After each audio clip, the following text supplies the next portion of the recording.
Esto, 5, 4, 3, 2.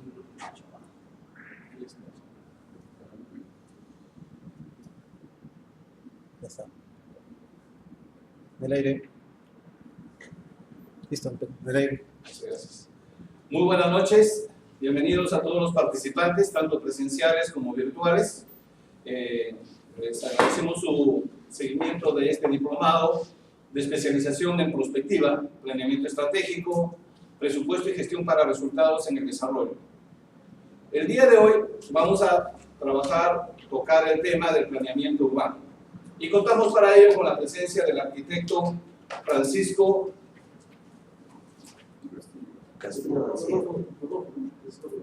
Rodolfo Castillo García, quien es magíster en asentamientos humanos de la Pontificia Universidad Católica de Chile.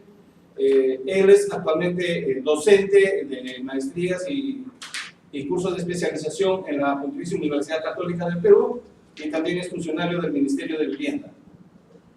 Él va a tocar varios temas que nos va a referir en esta sesión del día martes y también el día jueves. Así que pido a ustedes un fuerte aplauso y una buena bienvenida a la sesión.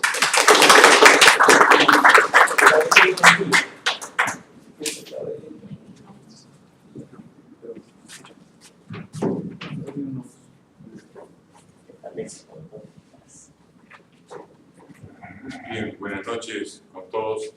Para que no queden dudas, mi nombre es Rodolfo Francisco Castillo García. Soy arquitecto.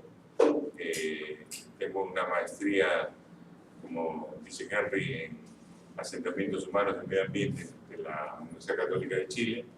Y aquí en la Universidad Nacional de Ingeniería hice una maestría en planificación urbana. Entonces, un poco hoy día vamos a conversar sobre esos temas, sobre el tema urbano, pero siempre incorporando el tema de la parte ambiental o el tema de la sostenibilidad. Entonces, ¿dónde es que vamos a hacer uso del panel? Listo. A ver si lo... Ya. Bueno, una primera parte que vamos a abordar rápidamente es lo que se refiere al marco normativo básico de la gestión urbana en el Perú. Vamos a ver cuáles son las principales normas que hay respecto a eso. Está acompañada a la mitad del documento, marco normativo. Sí, en realidad hay muchas normas, solamente hemos tomado las principales que de alguna u otra manera marcan la gestión urbana y, aunque son otras relacionadas con el tema ambiental, de todas maneras tienen alguna incidencia en la gestión urbana. Y vamos a ver. Por ejemplo, la Constitución habla justamente que toda persona tiene derecho a gozar de un ambiente equilibrado y adecuado al desarrollo de su vida. Entonces es un mandato constitucional, ¿no?, que nos da la referencia para poder trabajar nosotros todo lo que se refiere a temas de ambiente, a temas de desarrollo urbano. El Estado determina la política nacional del ambiente, promueve el uso sostenible de los recursos naturales. Es decir, acá está precisa en la Constitución quién es el responsable de establecer la política nacional ambiental, ¿no?, que es el Estado. Y por último, el Estado en ese contexto tiene también la obligación de la conservación de la diversidad biológica y las áreas naturales protegidas. ¿Ya? Entonces, ese es lo principal en cuanto a lo que se refiere al tema de ambiente y en general del territorio. Una segunda ley que fue importante fue la ley de creación del Ministerio de Vivienda, la 2792, que ya está derogada porque este año salió la nueva ley del Ministerio de Vivienda, la 30156, y por lo tanto se derogó esta que era del año 2000. ¿Qué decía esta ley de creación del ministerio? Señalaba que el ministerio tenía competencias en materias de vivienda, construcción, saneamiento, de desarrollo urbano y urbanismo. Entonces aquí ya esta ley marcaba el tema del desarrollo urbano y el urbanismo para el Ministerio de Vivienda, ¿no? Y en función de eso, también desarrollaba competencias compartidas con los gobiernos regionales y locales en esos temas. Pero, como les adelantaba, a principios de este año se dio la nueva ley de organización y funciones del Ministerio de Vivienda, Construcción y Saneamiento. Y entonces un poco que se ha actualizado el tema de la finalidad del Ministerio y se habla de promover, ¿no?, el ordenamiento, mejoramiento y protección de los centros poblados urbanos y rurales como sistema sostenible en el territorio nacional. Vamos a ver que a partir de una serie de normas, el tema de la sostenibilidad está mencionado explícitamente, ¿ya? Entonces aquí también en la nueva ley del Ministerio se habla ya de un conjunto de centros poblados urbanos y rurales como sistema sostenible en el territorio nacional. También el Ministerio tiene que dar facilidades para el acceso de la población a la vivienda, a los servicios de saneamiento, ¿no?, a desarrollar el mercado inmobiliario y todo lo que se refiera a dar facilidades para la inversión en infraestructura y equipamiento de los centros poblados. Y aquí, en temas de competencia, mantiene las competencias con respecto al desarrollo urbano, el urbanismo, la vivienda, construcción, bienes estatales y propiedad urbana. Y a partir de esa ley es que sale su nuevo reglamento, ¿no?, el reglamento de organización y funciones del Ministerio aprobado por el Decreto Supremo 010-2014 del Ministerio de Vivienda. Y lo más resaltante de este reglamento es que plantea que los órganos de línea por los que se tiene que organizar el Ministerio de Vivienda son tres, ¿no?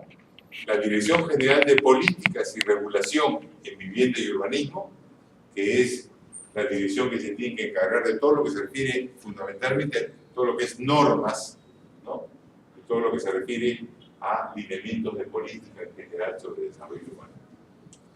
La otra dirección es la Dirección General de Programas y Proyectos en Vivienda y Urbanismo. Es decir, es lo que era la anterior Dirección Nacional de Vivienda, que se tiene que encargar de desarrollar todo lo que se refiere a programas y proyectos, ¿no? No normas, sino proyectos, programas y proyectos concretamente, en vivienda o en urbanismo. Y por último está la Dirección General de Accesibilidad y Desarrollo Tecnológico, en la medida que se quiere conformar e implementar todo un sistema ligado al sistema de información geográfica, ¿no?, ligado a las municipalidades, ligado a los diferentes órganos del Ministerio. Otra ley que se conoce en relación a estos temas es la Ley de Bases de Descentralización, que justamente fue la que permitió la formación de los gobiernos regionales a partir del año 2003 y la convocatoria de elecciones en el 2012. Y en esta ley se señala justamente que la descentralización tiene por finalidad el desarrollo integral, armónico y sostenible del país.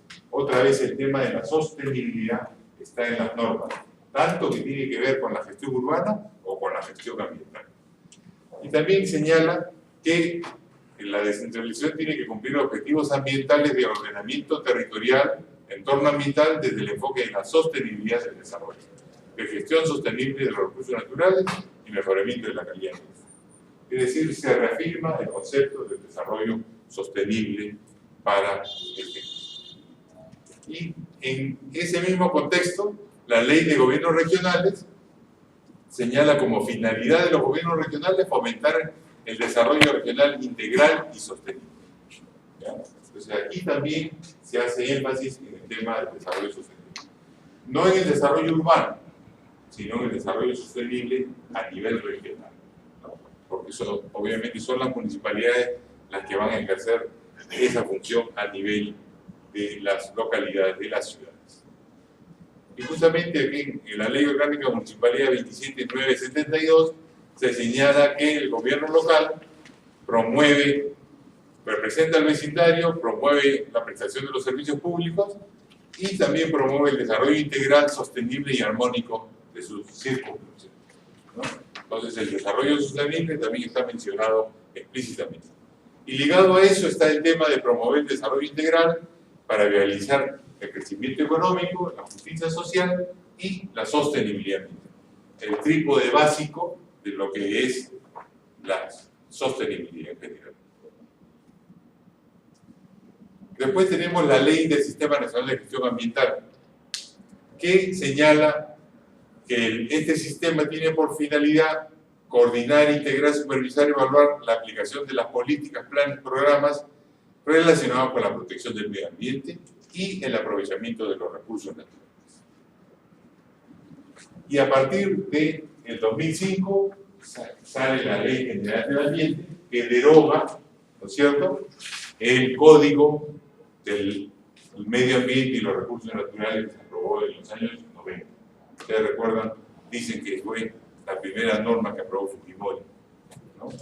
La primera norma que aprobó Fujimori fue el Código de Medio Ambiente y Recursos Naturales. Porque en ese entonces no teníamos normas. Pero ahora, a partir del 2005, rige la Ley General del Ambiente y deroga la anterior. Entonces, esta es la norma básica con respecto al tema de gestión ambiental. Y justamente la idea es que sea una norma, un marco normativo legal para la gestión ambiental en el Perú, con una serie de principios y normas básicas, con la finalidad de mejorar la calidad de la población y lograr progresivamente el desarrollo social. Entonces, también, Un segundo. Sí. Si puede regresar. No entendí mucho. ¿Antes de esta ley había otra ley que ya vimos o no estaba acá? no la he mencionado porque es una ley de 1990 que ya está derogada. ¿Cómo se llama? Es el Código del Medio Ambiente y los Recursos Naturales, aprobado en el año 1990 por el Decreto Legislativo 613. Fue un paquete de decretos legislativos que justamente el gobierno de ese entonces pidió, ¿no?, que le fueran delegados para establecer ese normas. ¿Ya? Pero ya ese código fue una norma pionera para la gestión ambiental en el Perú, pero ya está derogado.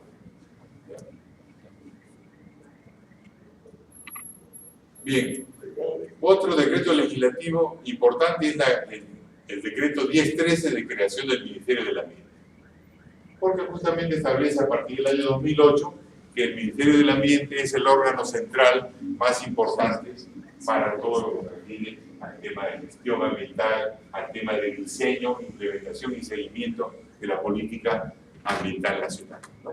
Como señala justamente la Constitución, que le encarga al Estado el tema de la política nacional ambiental. Por eso es que está el Ministerio para desarrollar eso, ¿no? Pero, aparte, por eso que en sus objetivos específicos se señala incorporar los principios del desarrollo sostenible en las políticas nacionales, como un elemento importante del MINAM, aparte del tema de la gestión ambiental. Y otra cosa que hay que hacer hincapié es en la función específica relacionada con el tema del ordenamiento territorial. Dice la ley, establecer la política, los criterios, las herramientas y los procedimientos de carácter general para el ordenamiento territorial nacional, en coordinación con las entidades correspondientes y conducir ese proceso. Es decir, que el MINAM está encargado del nivel del ordenamiento territorial de nivel nacional. ¿Ya? Eso es importante porque, si bien las normas señalan esto, después vamos a ver en algún momento que hay algunas confusiones a nivel de gobierno regional o gobierno local. Después está el decreto legislativo 1088 de creación del Centro Nacional de Planeamiento Estratégico, ¿no?, que justamente es el organismo encargado de lo que se refiere a la planificación de nivel nacional, la planificación estratégica de nivel nacional. Y tiene encargado lo que es el Plan Estratégico de Desarrollo Nacional, ¿no? Lo están actualizando en una segunda versión. Después está la Ley del Sistema Nacional de Gestión de Riesgos. Ustedes saben que antes de esta ley lo que estaba vigente era un decreto legislativo, un decreto ley, Usted sabe que los decretos ley solamente se dan en tiempo de Gobierno militar. gobierno militar.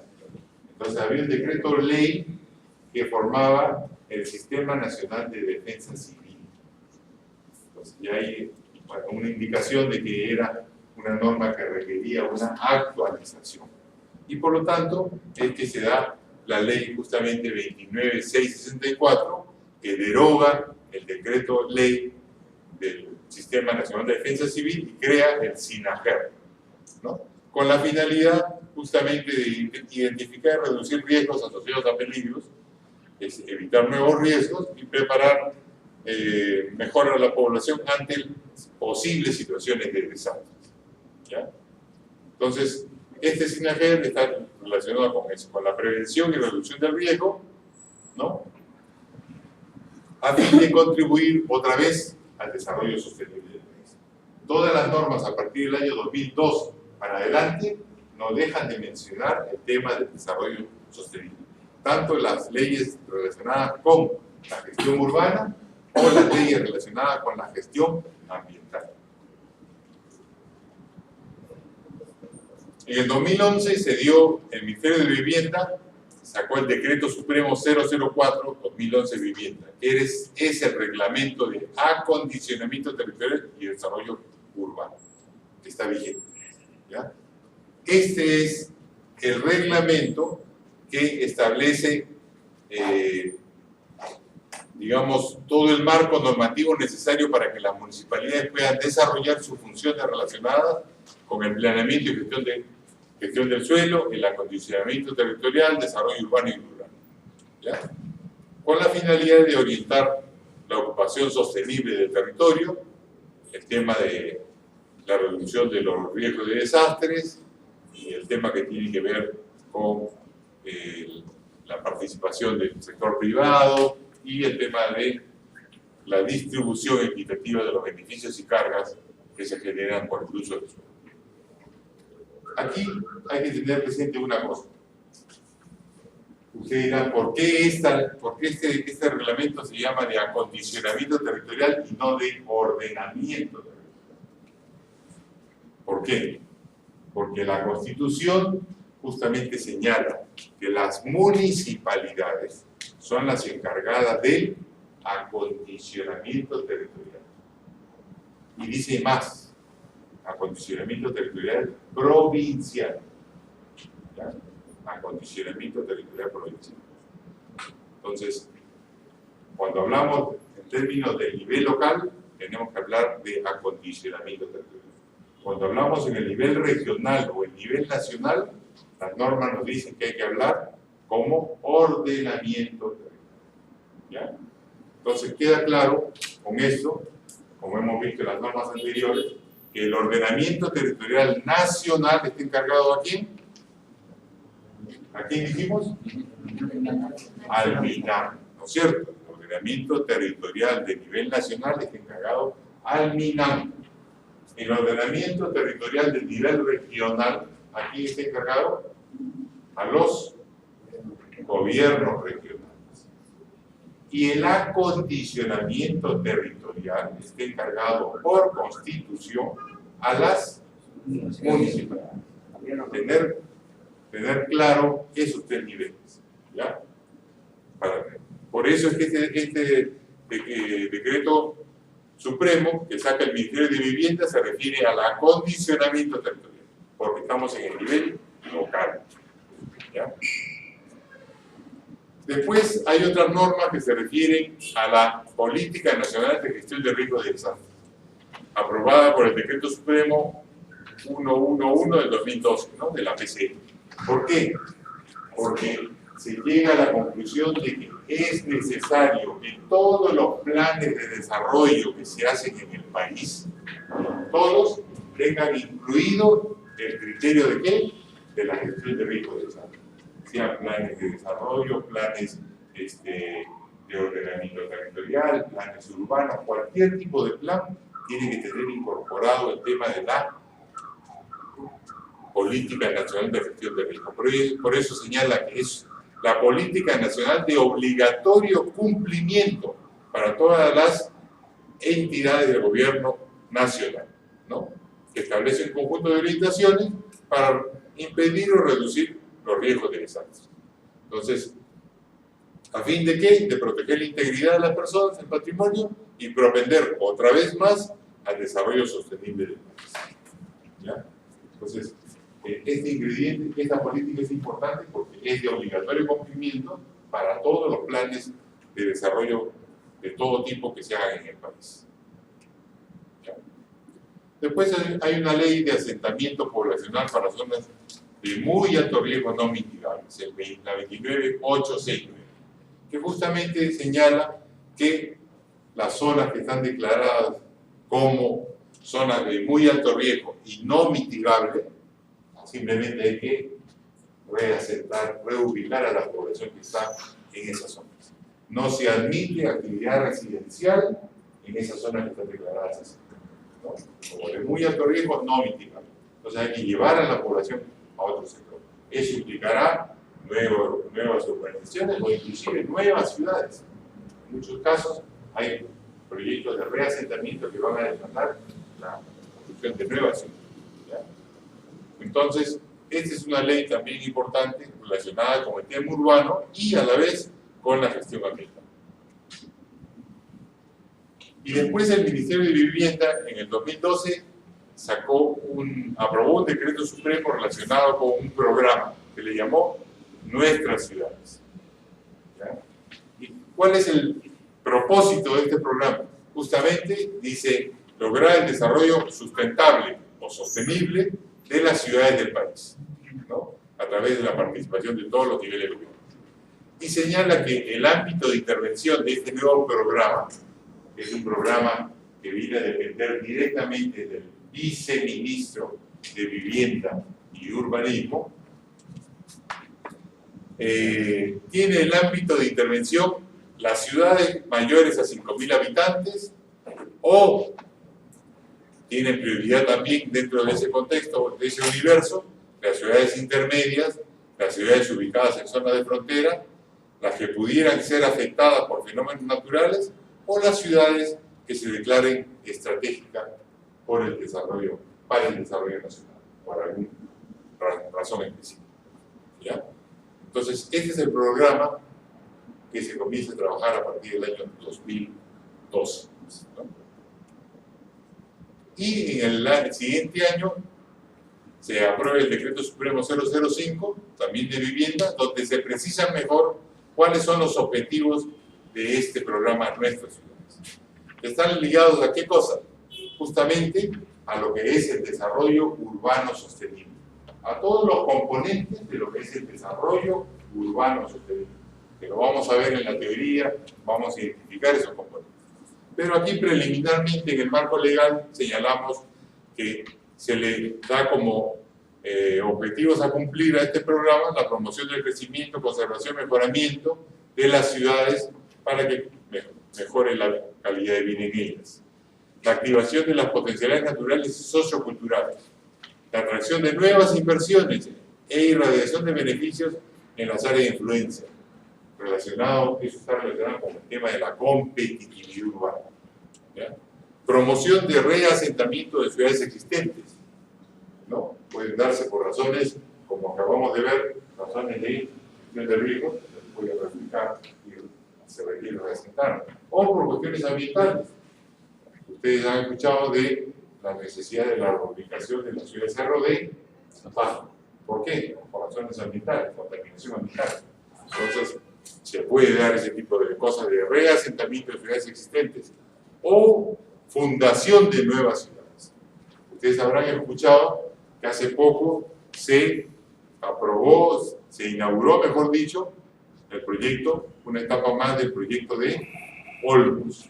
¿Han escuchado? Ya no hubo la inauguración.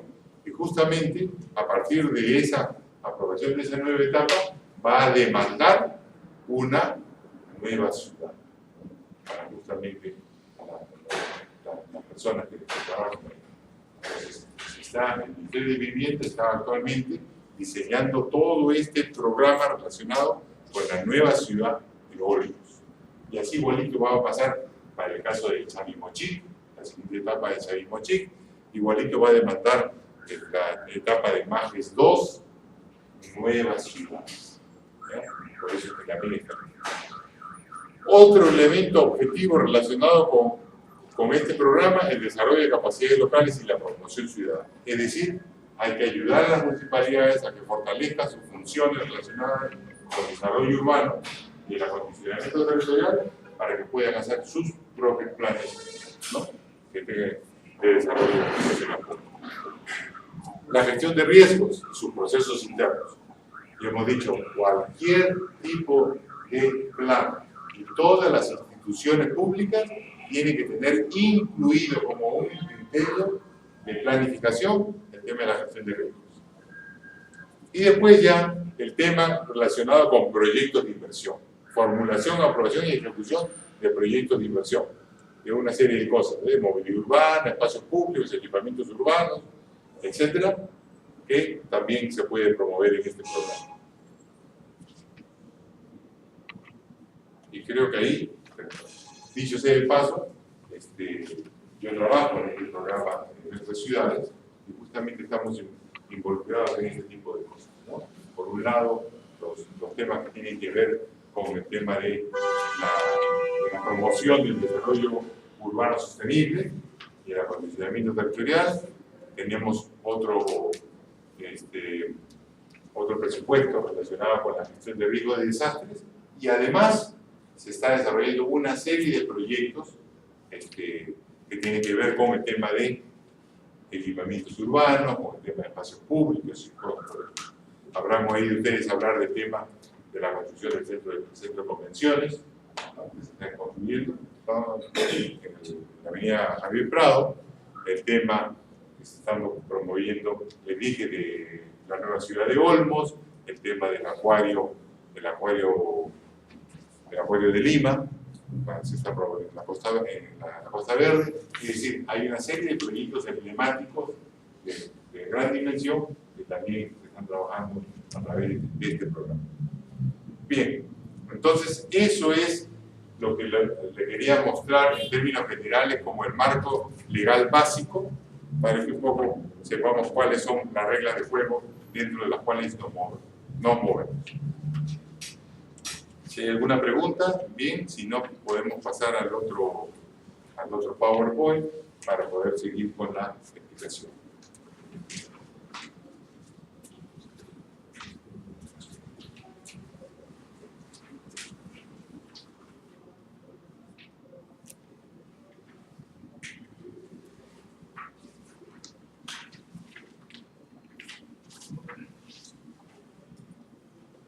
Adelante.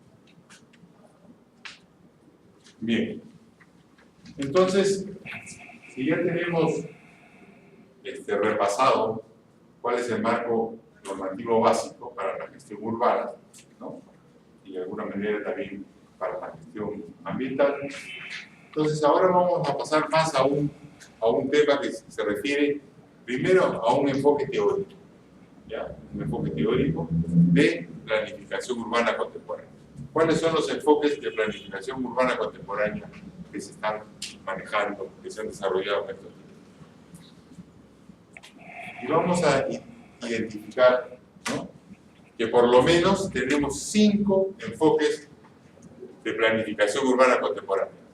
Lo más importante: planificación urbana normativa, planificación urbana estratégica, planificación urbana ambiental, planificación urbana y su relación con la gobernanza, y la planificación del desarrollo urbano sostenible.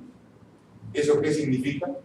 Que si nos encargaran a un equipo disciplinario de hacer un plan urbano, podríamos hacer el plan urbano adoptando algún tipo de estos enfoques, ¿ya? Uno dirá, no, yo voy a aplicar la planificación urbana estratégica y desarrollo el plan con ese enfoque. Otro dice, no, yo prefiero aplicar la planificación urbana ambiental y lo hace con ese enfoque. Y otros dicen, yo prefiero experimentar más el nuevo enfoque de la planificación del desarrollo urbano sostenible y hará una aproximación relacionada con eso. Entonces, los planes urbanos que actualmente están desarrollando de alguna manera, con bastante esfuerzo, las municipalidades, pueden hacerse con diferentes enfoques. no hay enfoque único. Dependerá de la formación académica, de la experiencia de cada uno y de las ideas que haya adoptado cada equipo planificado. Bueno, ¿qué cosa es la planificación urbana normal? Fundamentalmente es el primer tipo de planificación urbana que se dio, ¿no?, en las primeras décadas del siglo XX. ¿Ya? Se gestó justamente a partir del discurso de la arquitectura modernista, los grandes, ¿no?, arquitectos modernistas de las primeras décadas del siglo XX, Le Corbusier entre ellos, ¿no?, generaron toda una conciencia en relación al tema del urbanismo funcionalista. Entonces, esta primera etapa o este primer tipo de planificación se genera ahí, a partir del urbanismo funcionalista. ¿Ya? Y, de alguna manera, a partir del tema que se adopta a la zonificación urbana como un sistema, como un instrumento, ¿no?, un instrumento de control, es que adquiere el énfasis de normativo. ¿Ya? Entonces parte del urbanismo funcionalista y adquiere una identidad propia por el tema de la regulación de los usos del suelo, a partir justamente de la normativa sobre zonificación. ¿Ya? Por eso que en la década de los 20 los planificadores urbanos pretendían diseñar las ciudades en función del urbanismo funcionalista. Ustedes saben que el urbanismo funcionalista nos señalaba que las ciudades tenían que cumplir con 4 funciones básicas. ¿Cuáles eran esas funciones básicas de la ciudad industrial? La primera era la residencia, donde vivir, ¿no es cierto? Donde el ser humano tenía que vivir. La segunda es dónde va a trabajar, ¿no es cierto? Las áreas de trabajo, las zonas industriales. Tercero, el tema, después de trabajar, ¿qué necesita el ser humano? Descansar, recrearse.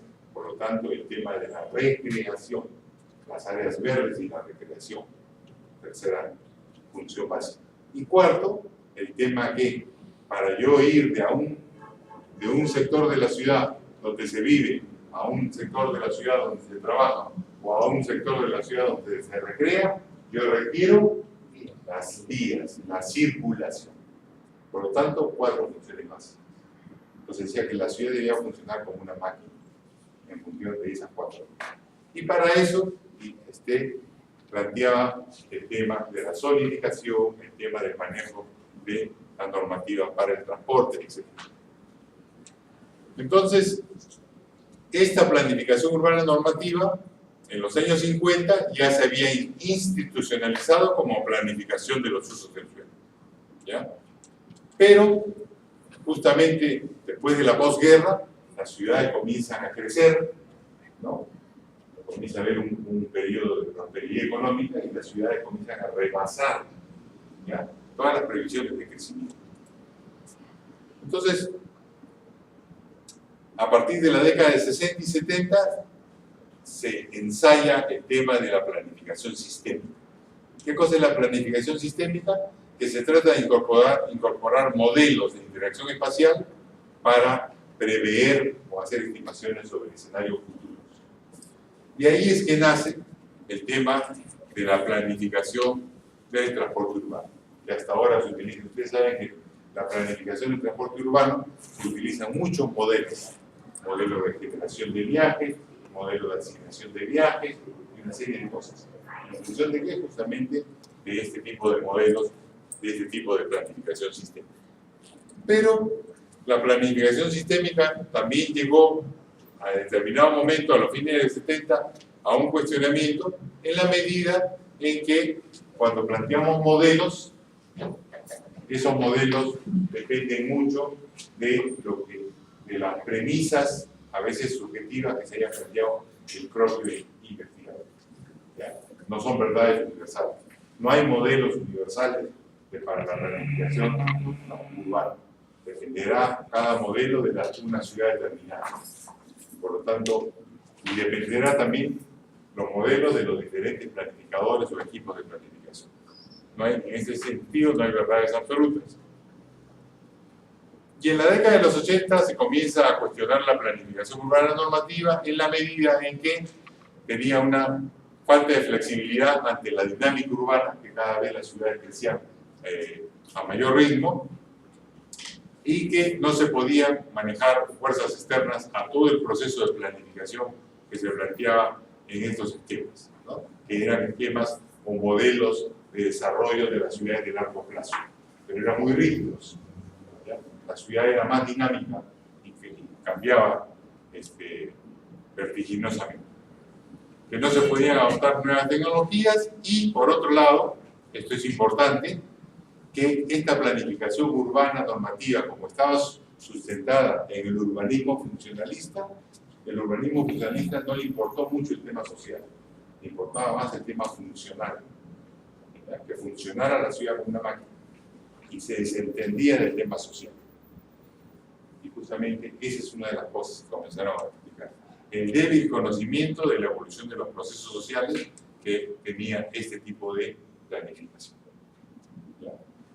Entonces, ese es el tipo de planificación urbana normativa, que para ustedes recordarla claramente, la pueden recordar con la síntesis, dos palabras que están ahí: planificación, regulación. ¿Por qué regulación?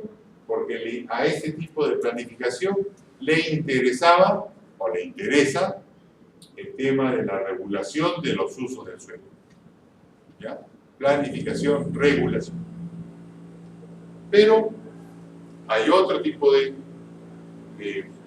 planificación que justamente surge ante el cuestionamiento de la planificación urbana normativa, y es la planificación urbana estratégica, que para que ustedes la recuerden, se les puede recordar como planificación-acción. Planificación-acción. Vamos a ver por qué, ¿no? Es un enfoque que nace, ¿no? En los primeros años de la década de los 90. Y más que elaborar un plan, lo que le interesa a este tipo de planificación es establecer un proceso, ¿no? Un proceso de largo plazo, continuado, de toma de decisiones, cursos de acción, para involucrar a los agentes sociales y económicos en el tema del desarrollo de la ciudad, la planificación y el desarrollo de la ciudad. ¿Ya? ¿De dónde se forma la planificación urbana estratégica? De justamente el tema recibe influencia del planeamiento estratégico de los años 70, ¿no? Que se utilizaba en el sector empresarial privado, y también se recibe influencia de la planificación estratégica preventiva militar y asimismo del modelo de resolución de problemas que ustedes saben que es la Escuela Norteamericana de Administración, ¿no es cierto? Entonces, esos tres elementos alimentaron para que se fuera consolidando este tipo de planificación urbana estratégica cuando se aplicó al estudio de las ciudades. Y este enfoque, a partir de los fines de los años 80, se trasladó al sector público en Estados Unidos, y a partir de ahí se comenzaron a generar los primeros planes estratégicos preferentemente urbanos en Europa y Estados Unidos. ¿Ya?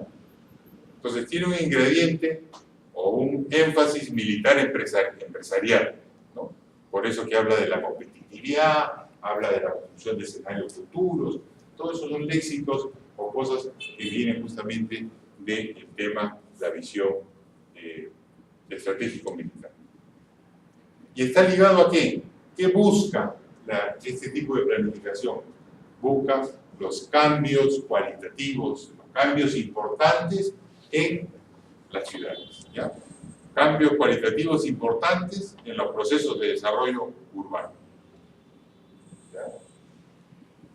¿Ligados a qué? Ligados a la implementación de megaproyectos urbanos o proyectos estratégicos. ¿Ya? Entonces, este tipo de planificación dice: no estoy interesado en la regulación del uso del suelo, en si el reglamento se aplica bien, no se aplica bien, el reglamento es una indicación, a ver cuánta es la altura de los edificios.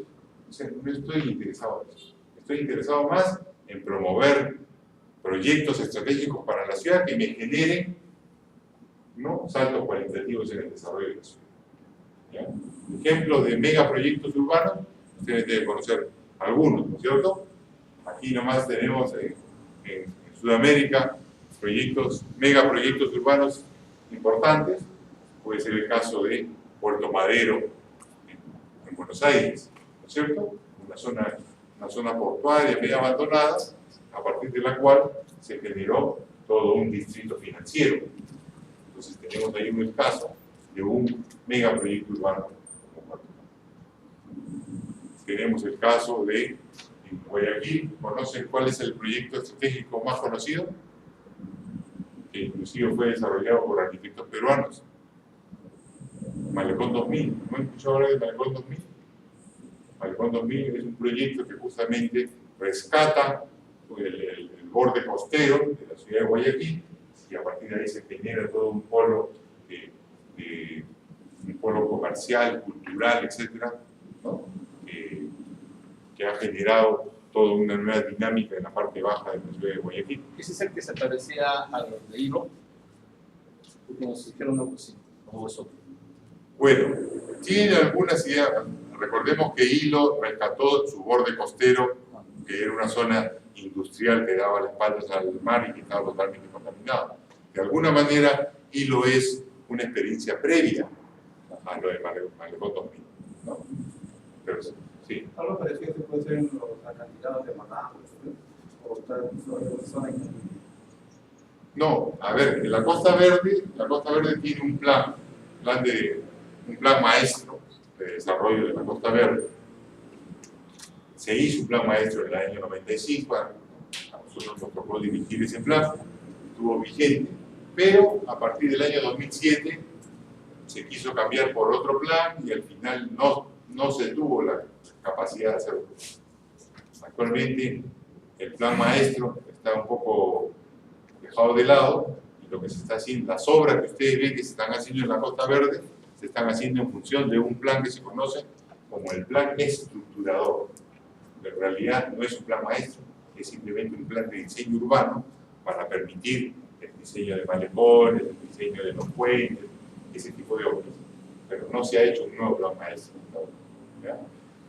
Y en el caso de la Costa Verde es demasiado largo para declararlo todo como un proyecto. Habría que tomar un tramo en la Costa Verde. Hacerlo por fácil, ¿no? Claro, hacerlo por fácil. Para repetir un poco la experiencia de Malecón 2000 en el caso de Guayaquil, imagínense, la Costa Verde tiene desde la punta hasta la Chira cerca de 33 kilómetros de largo. Entonces, es demasiado. Tienen que tomar algún sector, de repente un sector que tenga mayor desarrollo relativo, y a ese declararlo como megaproyecto, ¿no?, urbano, de tipo estratégico, y tratar de ahí generar ese tipo de concreción de ese proyecto. ¿Sí? Sí. Y acá en el Perú algún megaproyecto que se podría, digamos, mencionar en función a estos.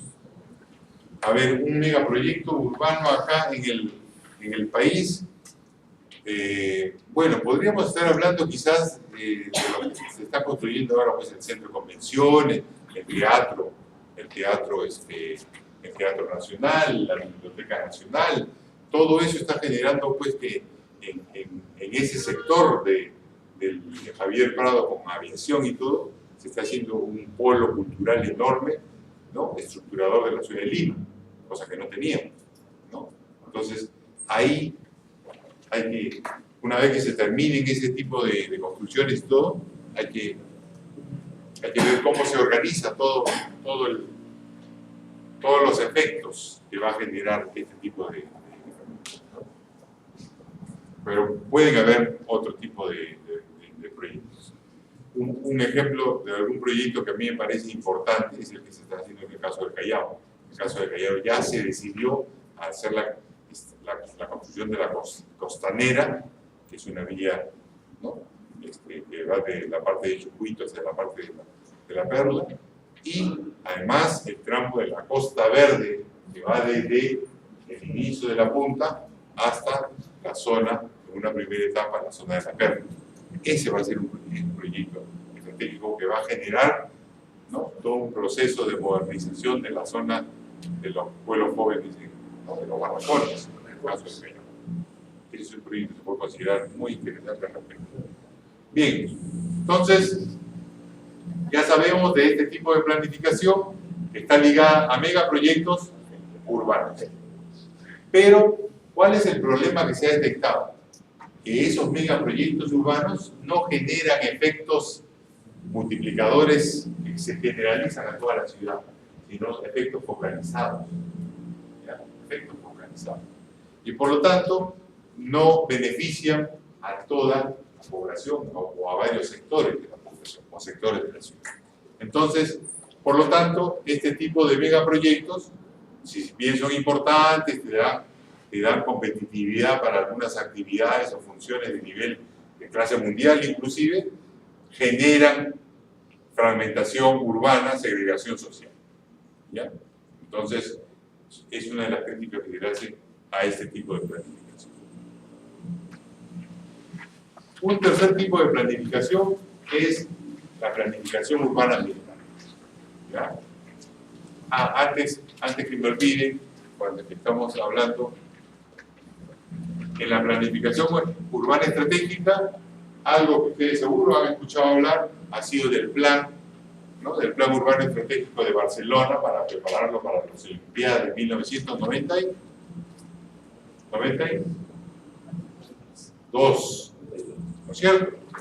O sea, este fue el plan de Barcelona, Plan Urbano Estratégico de Barcelona, para adecuarlo a los Juegos Olímpicos en 92, es un plan, digamos, importante, digamos, un hito que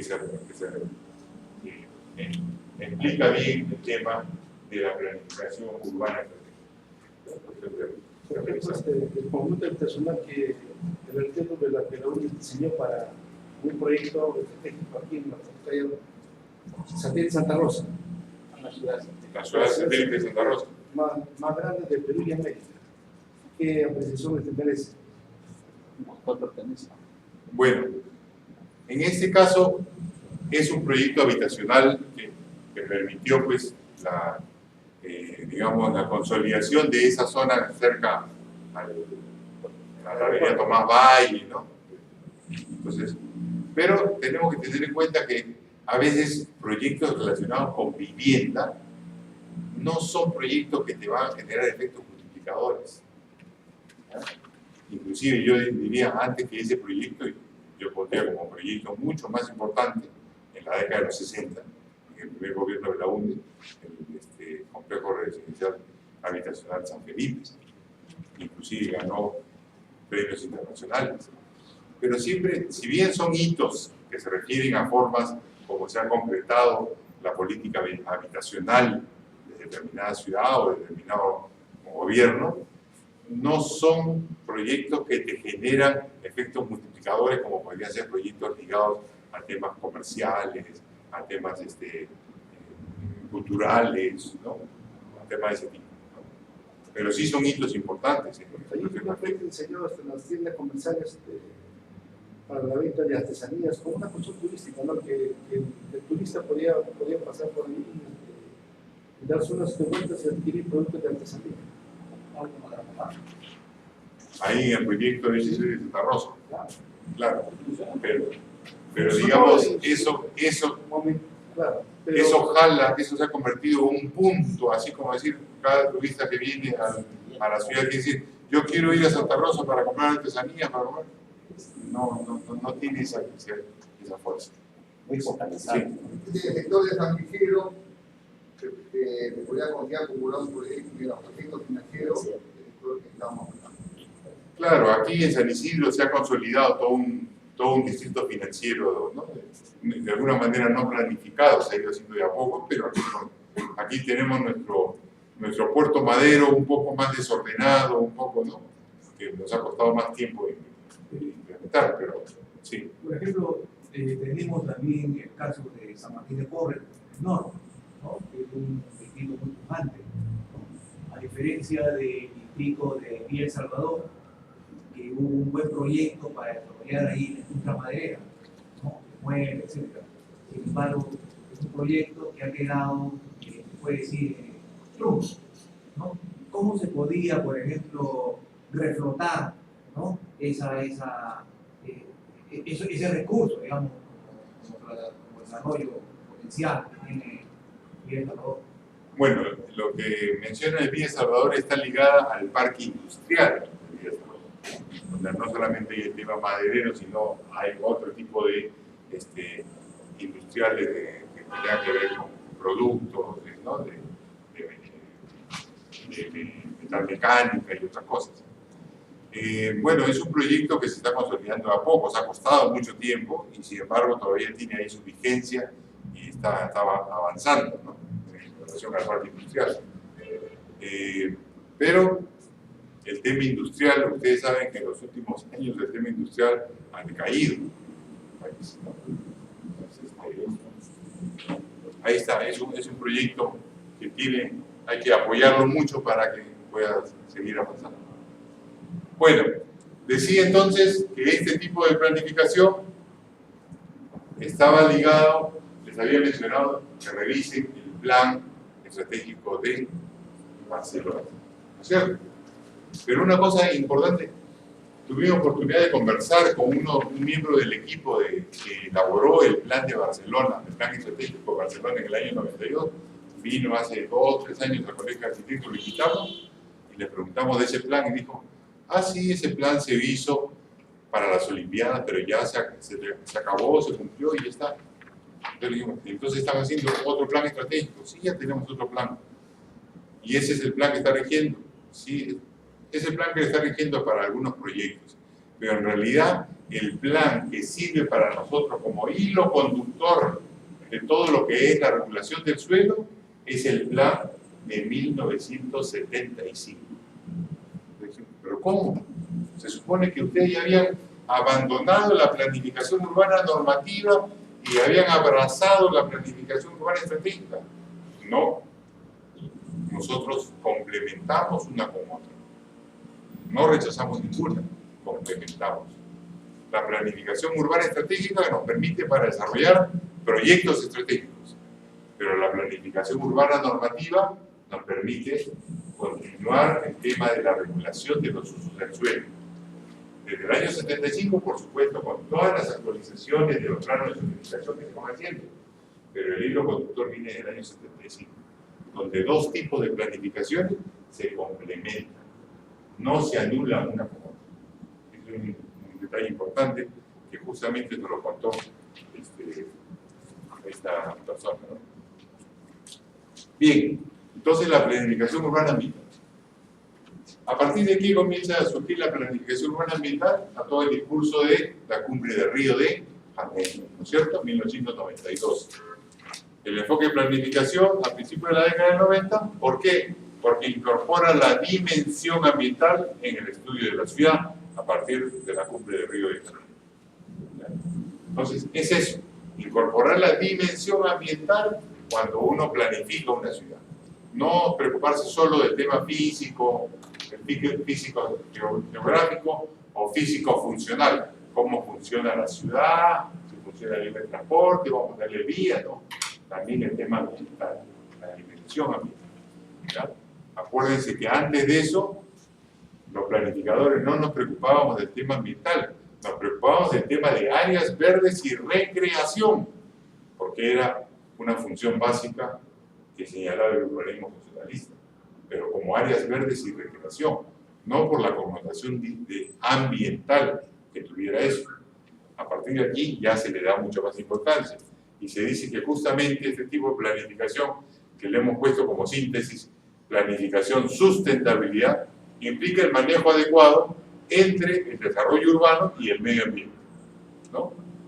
Para justamente garantizar que la población permanezca en un lugar y no lo deprede o no lo haga inhabitable. Y supone justamente el acondicionamiento del medio ambiente natural y construido, para resguardar el soporte del sistema y aminorar los impactos ambientales negativos. ¿Ya? Es decir, que hay que ingresar el criterio de la sustentabilidad ambiental cuando planificamos las ciudades. ¿Ya? No quedamos solo en el aspecto físico-funcional o físico-geográfico, sino en tema ambiental. El problema que tiene este tipo de planificación es que no incorpora, no se preocupó en esos momentos de los temas relacionados con la competitividad, con la equidad social o con la gobernabilidad, que fueron incorporaciones que se hicieron posteriormente, ¿no?, a partir del siglo XXI, como elementos para la planificación urbana. Por otro lado, este tipo de planificación urbana ambiental se dio de dos maneras. Una, cuando a los planes urbanos se le incorporaron criterios y indicadores y metas de tipo ambiental, relacionadas con el agua, el aire, el suelo. ¿Ya? Esa fue una forma, que es la que más o menos adoptamos en el Perú. Y la otra forma fue que a los planes urbanos que se habían hecho sin ningún criterio ambiental, se le pretendía aplicar o evaluarlos ambientalmente utilizando la técnica de la evaluación de impacto ambiental. ¿Han escuchado la evaluación de impacto ambiental? Ya. Pero se dieron cuenta de que era una técnica o un instrumento que no se podía aplicar a la evaluación de un plan, porque la evaluación de impacto ambiental está diseñada para evaluar un proyecto, un solo proyecto de inversión, y no podía servir para evaluar ambientalmente un plan urbano. ¿No? Para un plan urbano, ustedes saben que años posteriormente, ya acercando al año 2000, se creó otro instrumento que se llama la evaluación ambiental estratégica, que sí es un instrumento de tipo ambiental que sí permite la evaluación de los planes de desarrollo. ¿Ya? Entonces, ese fue por eso que el segundo camino fue un camino un poco, digamos infructuoso, ¿ya? Infructuoso, que se aplicó en algunos países. Bien, otro tipo de planificación que se dio fue justamente la planificación urbana ligada al tema de la gobernanza. Ustedes saben que la gobernanza fue un discurso que decía, miren, la planificación ya fracasó. No hay posibilidad de planificar sistemas complejos. El ser humano no puede manejar sistemas complejos, ¿no? Lo que se llamaba la ingeniería social holística, ¿no? Por más maquinaria, computadores, no puede, porque la realidad es demasiado dinámica. Entonces se señalaba que, por lo tanto, esos tipos de planificación, ¿no?, planificación centralizada, planificación de desarrollo nacional, que se quería evaluar todas las variables, manejar todo, era impracticable. Y que la única manera de realmente lograr el desarrollo era a través de el tema que se llamó el concepto de la gobernanza. ¿Qué significaba?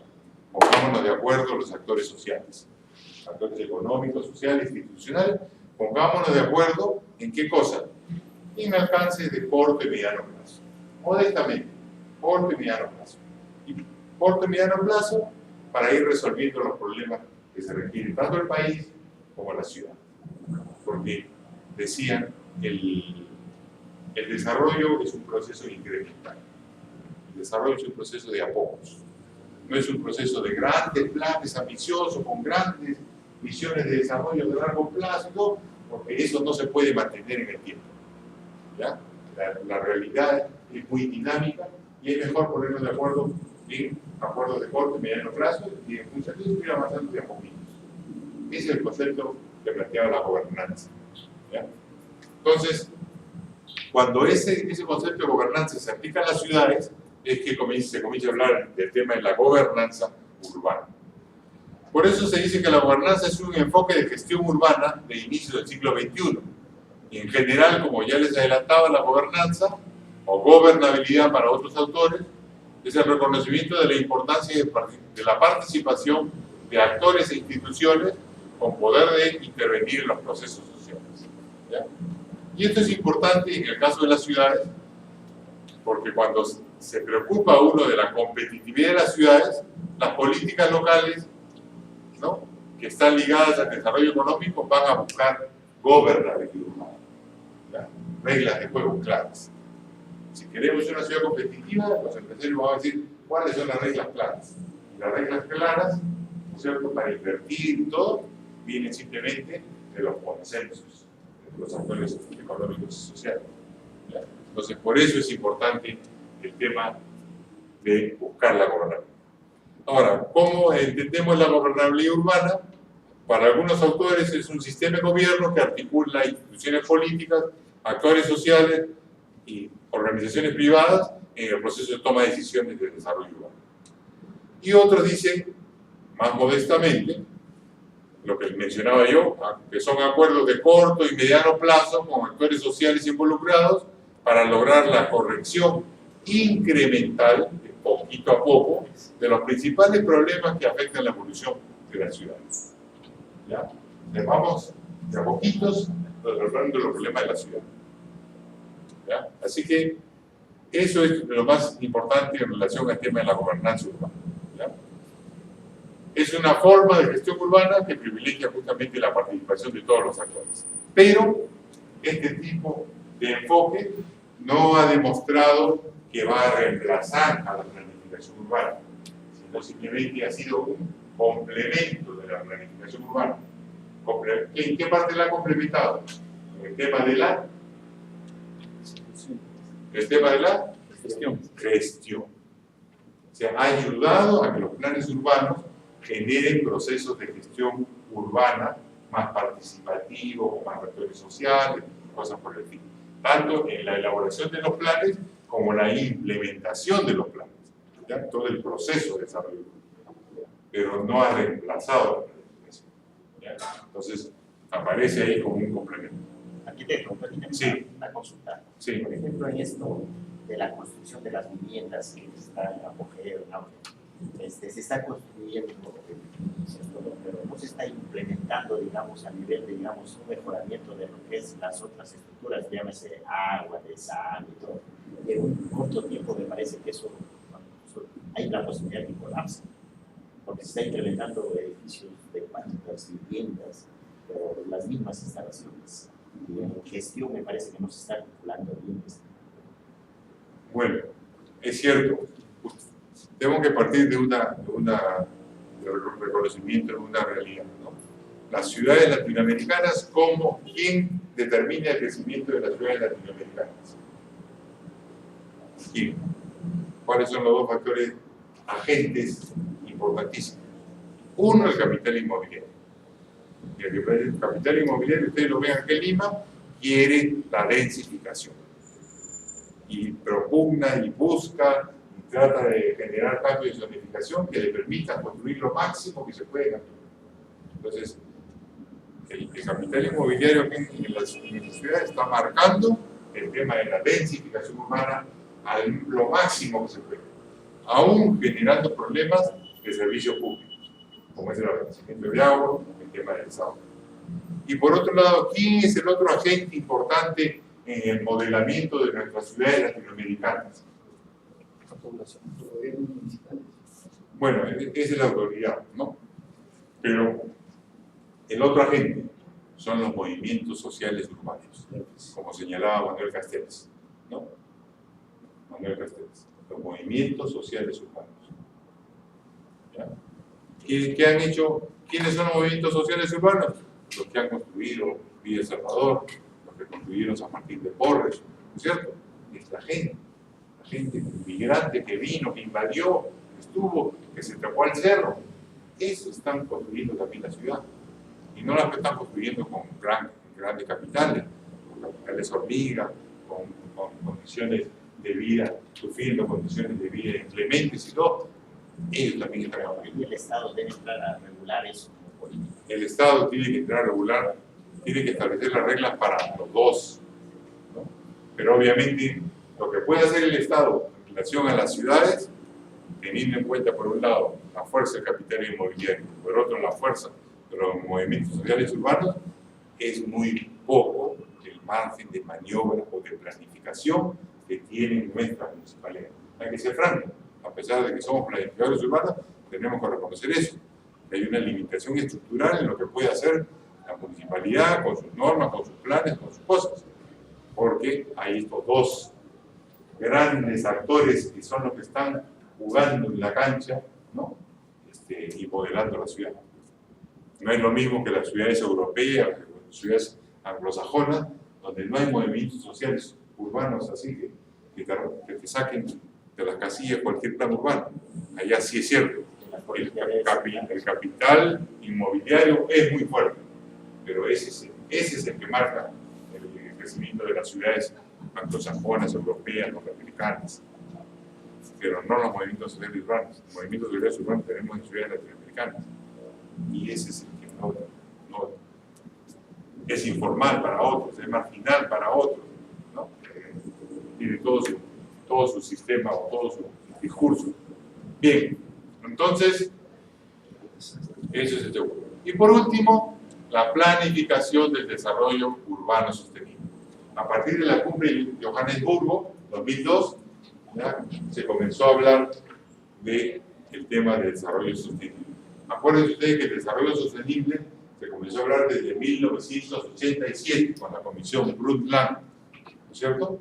Que hablaba de que deberíamos adoptar una concepción de desarrollo donde utilizáramos racionalmente los recursos naturales para satisfacer las necesidades de la generación presente, pero sin perjudicar, ¿no?, la posibilidad de que las generaciones futuras también pudieran satisfacer sus necesidades. ¿No es cierto? Ese es el primer concepto de desarrollo sostenible, año 1987. ¿Ya? Pero, obviamente, ese concepto ha ido enriqueciéndose hasta los años, hasta el 2014. La UNESCO lo ha ido cambiando, le ha ido añadiendo cosas. ¿Ya? Entonces, por lo tanto, tenemos este enfoque de la planificación del desarrollo urbano sostenible de inicios del siglo XXI, ¿ya? Que implica una redefinición, ¿no?, de lo que es la planificación urbana, ¿ya? Entonces, señala o se entiende que la planificación del desarrollo urbano sostenible es un instrumento orientado a prever, orientar, procurar, promover y regular la conjugación equilibrada de los siguientes componentes en las ciudades. ¿Cuáles son esos componentes en las ciudades que tenemos que articular? Está la relación de la ciudad con el territorio de influencia, primer elemento. Otros autores le llaman a eso la complementariedad urbano-territorial. La relación de la ciudad con su territorio. Las ciudades no están solas, por más que se dice las ciudades competitivas, las ciudades de clase mundial, las ciudades globalizadas, no están solas, tienen un territorio de influencia que le genera, le dan, ¿no?, recursos, los cuales sacan recursos y todo para mantenerse, ¿cierto? Entonces ahí no hay que olvidar la relación ciudad-territorio. Segundo elemento importante, la competitividad urbana, ¿no es cierto? Las ciudades tienen que ser competitivas para atraer inversiones, generar empleo, y eso genera prosperidad económica. Y esa prosperidad económica va a permitir que tengamos dinero para invertir en las necesidades de la ciudad. La ciudad pobre no tenemos cómo invertir en los grandes proyectos. Una ciudad próspera, vamos a tener recursos para poder invertir en grandes proyectos, ¿ya? Entonces, esa es la competición. Funcionalidad urbana. Ya hablábamos del urbanismo funcionalista, que decía que la ciudad como una máquina que tiene que funcionar de la manera más eficiente. Ese criterio del urbanismo funcionalista se mantiene, no se desecha, pero hay que complementarlo con otras cosas. Calidad urbanística y paisajística, también, ¿no? El urbanismo funcionalista nos decía, queremos ciudades bellas, ciudades atractivas, también es importante, ¿no es cierto?, para que nosotros nos sintamos cómodos de vivir en una ciudad, o vengan turistas a conocer nuestra ciudad. ¿Por qué? Porque es una ciudad bella, porque tiene patrimonio cultural, etc., ¿no es cierto? Es turística. Entonces el tema de calidad urbanística y paisajística es importante. Otro elemento, la sustentabilidad ambiental. Claro, nuestras ciudades tenemos que manejar los impactos ambientales negativos. No podemos depredar, ¿no?, el territorio circundante. Gestión de riesgos de desastre. Y hemos establecido que eso es política de obligatorio cumplimiento. Todo tiene que tener el criterio de gestión de riesgos incluido. Equidad social, ¿no? Equidad social urbana. Equidad social urbana que está relacionada en este caso en las ciudades al tema vivienda, renovación urbana y al tema de servicios básicos, agua, desagüe, luz, electricidad. Esos tres elementos son los que marcan de manera clara el tema de la equidad social en la ciudad. ¿Ya? La identidad cultural también es un elemento importante, ¿no es cierto? La identificación con la ciudad, con la ciudad, con la región. La gobernanza urbana, ya hemos hablado de la gobernanza urbana, el hecho de que lo que hagamos en la ciudad, sean planes, sean proyectos estratégicos, tiene que partir de un consenso, de un acuerdo. ¿Ya? Pero, ¿cuál es el problema con esta planificación? Que todavía es una planificación que se maneja a nivel académico. ¿No? Si ustedes revisan ahorita la normativa actual acá en el Perú, solamente van a encontrar la palabra sostenible en las leyes que nosotros hemos visto. Se habla mucho del desarrollo sostenible, pero cuando vamos a los reglamentos, ningún reglamento ha hecho operativo cómo es que se puede incorporar el tema de la sostenibilidad urbana, el tema de la sostenibilidad a las ciudades. Pues está ahí, es una bonita idea, es un buen enfoque, teórico, académico, se maneja en otros sitios, lo maneja la UNESCO, etc. Pero aquí en el país no se ha incorporado normativamente. Y en muchos países todavía no se incorpora. ¿En el plan bicentenario no ha recogido arquitecto nada de esto? En el plan bicentenario es un plan de desarrollo de nivel nacional, no es un plan urbano. Tiene incorporado el tema de la sostenibilidad, pero no sé hasta qué punto lo tienen desarrollado de una manera operativa. Hasta donde recuerdo lo tenían, porque tiene varios ingredientes. Algunos de estos componentes están. Bueno, a ver, conclusiones sobre este tema. Vamos a hacer, sí, a ver, una pregunta. El término planificación, ¿cómo de dónde lo toma, digamos, la planificación urbana? Y la definición en términos de condicionamiento. A ver, el tema de planificación. La planificación primero es una actividad humana que todos hacemos, ¿cierto?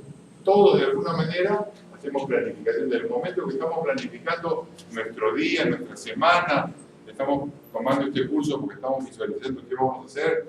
O sea, siempre planificamos nuestra carrera universitaria, nuestra carrera profesional. Siempre estamos proyectándonos hacia el futuro, modelando qué queremos para el futuro. Y en función de ese futuro nos establecemos actividades, estrategias para lograr lo que queremos. O sea, la planificación primero es una actividad humana casi natural. Todos hacemos planificación a secas. Pero la planificación también es una disciplina que ha sido ya sistematizada, etcétera, que justamente lo que trata es de lograr, ¿no?, objetivos de largo plazo a partir de establecer un conjunto de estrategias y la utilización de los recursos disponibles. Eso es una planificación. Ahora, la planificación se puede aplicar al territorio, se puede aplicar a la ciudad, se puede aplicar al desarrollo del país, dependiendo de los ámbitos, y que van saliendo diferentes tipos de planificación. ¿Ya? En este caso, cuando la planificación se aplica al ámbito de las ciudades, hablamos de la planificación urbana, ¿cierto? Entonces, ese es un elemento por la que utilizamos el término de planificación urbana. Creo que había una segunda pregunta. El término acondicionamiento. Acondicionamiento. Bueno, ¿cuándo hablamos de acondicionamiento territorial? Según la Constitución, decimos acondicionamiento territorial, ¿no? a nivel de provincia. Cuando hablamos de acondicionamiento territorial, estamos hablando de lo urbano y de lo rural. Cuando hablamos del tema territorial, cuando ustedes escuchen la palabra territorial, significa que estamos trabajando tanto en el ámbito urbano como en el ámbito rural. En cambio, cuando escuchamos la palabra, la expresión planificación urbana, significa que estamos trabajando solo en los centros urbanos, no en los ámbitos rurales. ¿Ya? Entonces, esa es la gran diferencia entre planificación urbana y acondicionamiento territorial. El acondicionamiento territorial incluye lo urbano y lo rural, es decir, todo el territorio de la provincia, todo el territorio de la provincia. En cambio, la planificación urbana solo se dedica a planificar una ciudad, ¿no? Una ciudad, el ámbito urbano de una provincia. Puede ser la capital provincial, puede ser alguna otra ciudad dentro de la provincia, pero es el ámbito urbano. ¿Ya? Esa es la diferencia.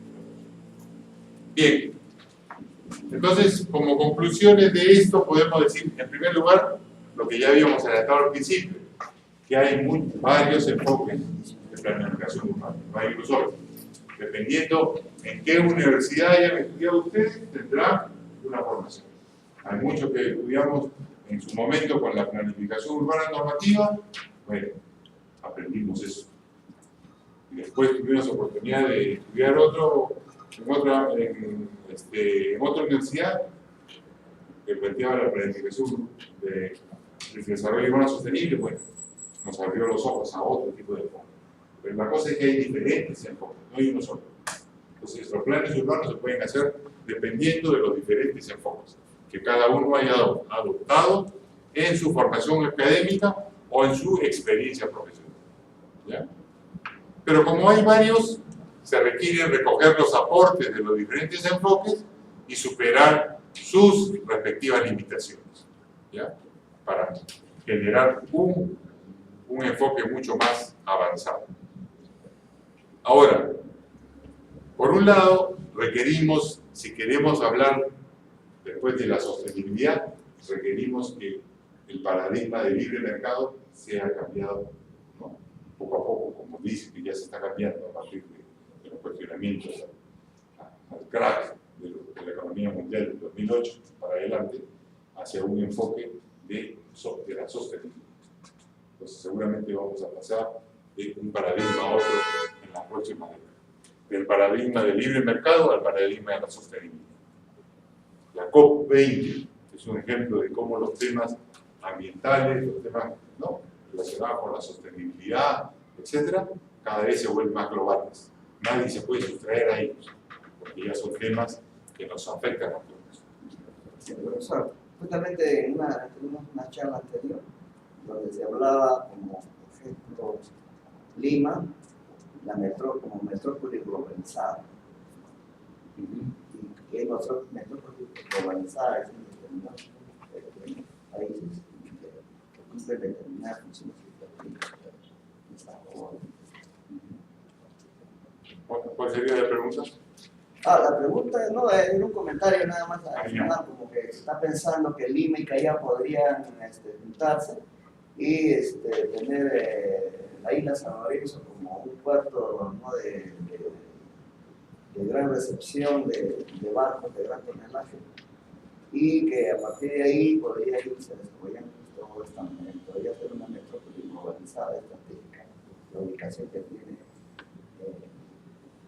¿no?, en Sudamérica. Claro, bueno, actualmente Lima-Callao ya no solamente es una metrópoli. Lima-Callao actualmente está camino de cruzar el umbral para convertirse en una megalópolis. Ya acá, si no es este año, el próximo año, por ahí, va a cruzar el umbral de los 10 millones de habitantes. En Lima-Callao ya ustedes tienen que comenzar a verla como una megalópolis, no como una metrópoli de 1 millón de habitantes o de un poquito más de 1 millón de habitantes, sino como una una ciudad de más de 10 millones de habitantes. ¿Ya? Y obviamente una ciudad con ese peso está globalizado, de alguna manera tiene, ¿no?, funciones de clase mundial, está articulado a diferentes circuitos que están globalizados, ¿no es cierto?, económicos que están globalizados. Entonces hay que tener presente eso. Ahora, hay proyectos que tienen que ver, por ejemplo, con la isla San Lorenzo, pero en realidad son proyectos que no han sido incorporados al último plan que está haciendo ahorita la Municipalidad de Lima, que esta semana o la próxima ya lo presenta como para el plan Lima-Callao al 2035. No ha propuesto esas cosas para la isla San Lorenzo. Porque en la isla San Lorenzo se quería hacer ampliación del puerto, se quería hacer un nuevo aeropuerto, se quería hacer demasiadas cosas que en realidad no tienen ninguna factibilidad, ni viabilidad, ni realidad. O sea, como idea de ciencia ficción puede ser, pero como idea con una cierta viso de realidad no hay. Hacer un aeropuerto, ustedes saben, en la isla San Lorenzo, ¿cuántos meses al año la isla San Lorenzo está llena de nubes?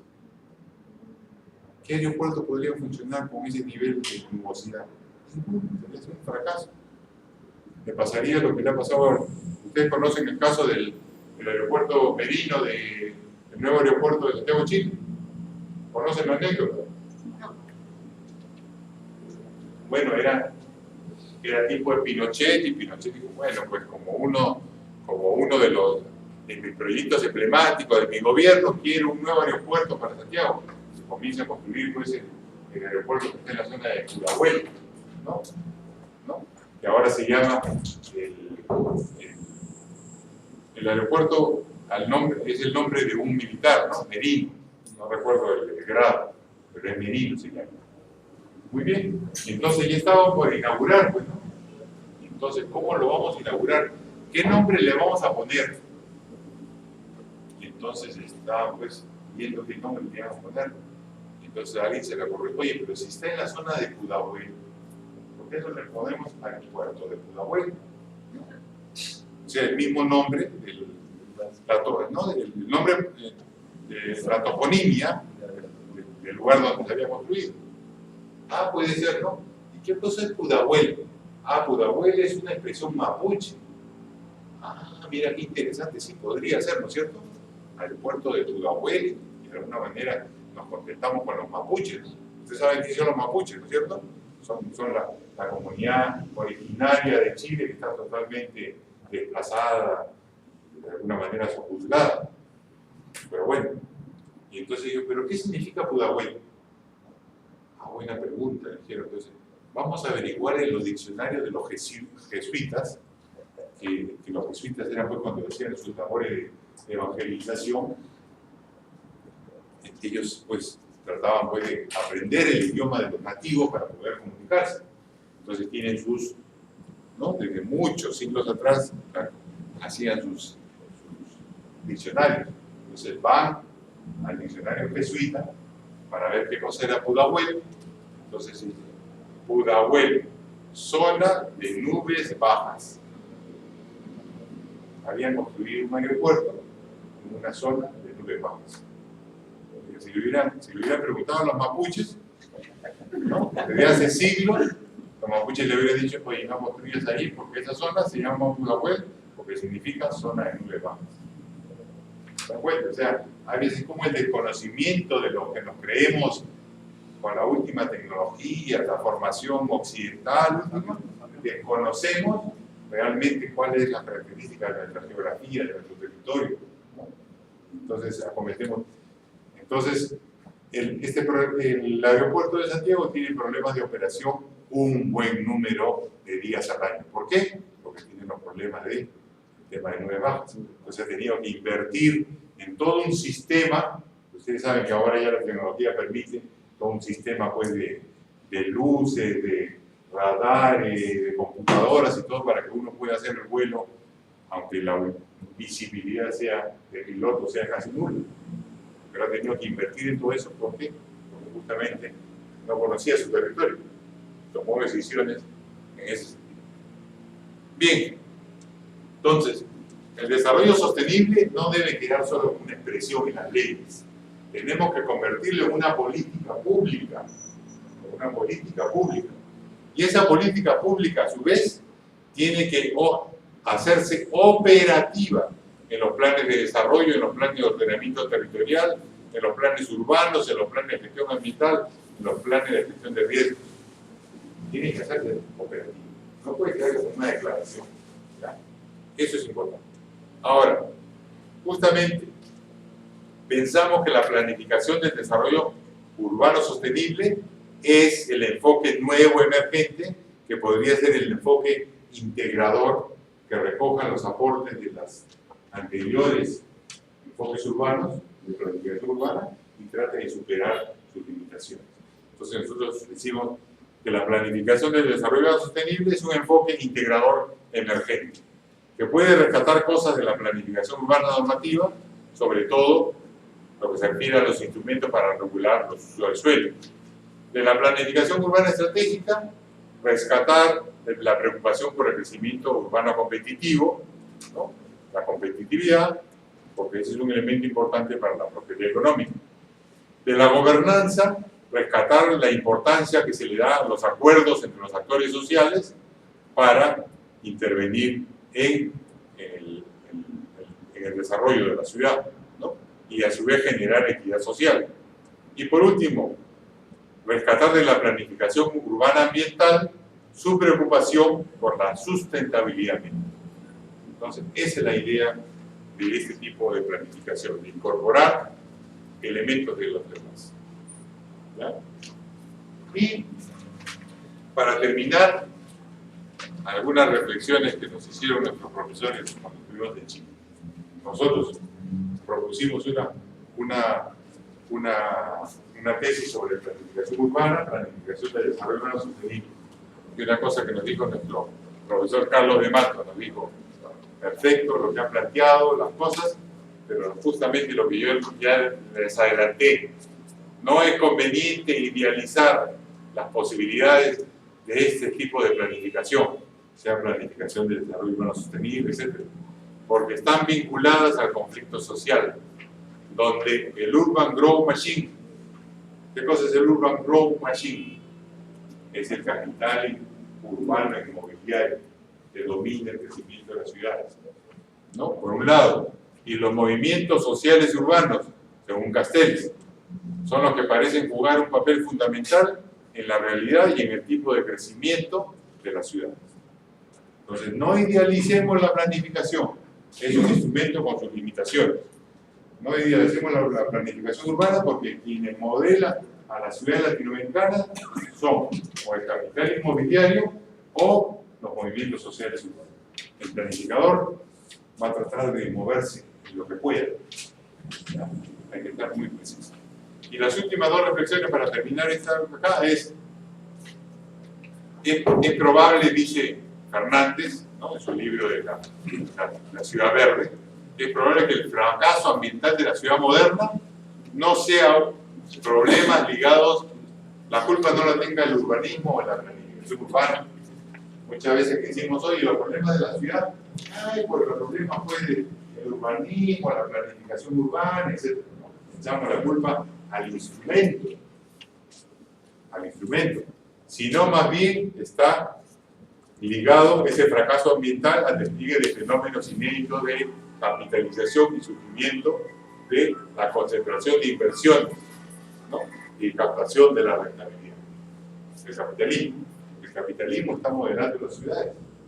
Entonces el fracaso no es porque los planificadores urbanos no hagamos buenos planes urbanos, es porque el capitalismo ha tomado a la ciudad como negocio, ¿cierto?